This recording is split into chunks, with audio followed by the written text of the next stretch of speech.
রিতার খুঁটিনাটি চ্যানেলটিতে সবাইকে স্বাগত। আশা করি তুমি ভালো আছো, সুস্থ আছো।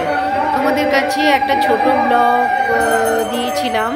তো 2রা বৈশাখ আমাদের পাড়ায় এই মন্দিরটি প্রতিষ্ঠিত হয়েছিল, তাই পুরোটা দেখাতে পারিনি বলে তাই একটু বড় করে একটা ভিডিও দিলাম। তোমরা একটু মন দিয়ে দেখো। মা কালী প্রতিষ্ঠিত হয়েছে এবং পাড়ার সমস্ত লোক এখানে নিমন্ত্রিত ছিল। সকাল বেলা থেকে সমস্ত পুজোর কাজ হয়েছে, আর বেলা 12টার পর থেকেই সব খাওয়া দাওয়া স্টার্ট হয়ে গেছে। খাবারের মেনুতে ছিল তোমার বাসন্তী পোলাও, পনিরের তরকারি, কষা আলুর দম, চাটনি, পায়েস, চাটনির সঙ্গে পাঁপড়, মিষ্টি,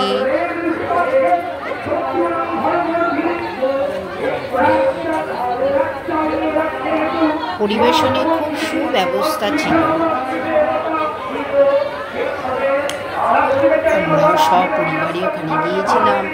প্রত্যেকটা ফ্যামিলিরই সপরিবারে আমন্ত্রিত ছিল। আর মন্দিরটা এত সুন্দর হয়েছে, বাইরের লোকও পর্যন্ত এসে দেখে গেছে, ভোগও নিয়ে গেছে। সবাই মন্দিরের প্রশংসা করেছেন।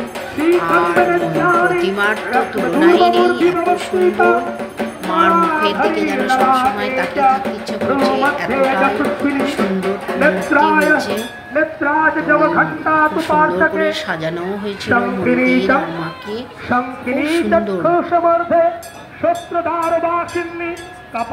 সমস্ত পাড়ার বউরা এই পুজোর কাজে আয়োজন করেছে। বাচ্চারাও খুব তড়িঘড়ি করে এই মন্দিরের জন্য অনেক কাজে তারা এগিয়ে দিয়েছে।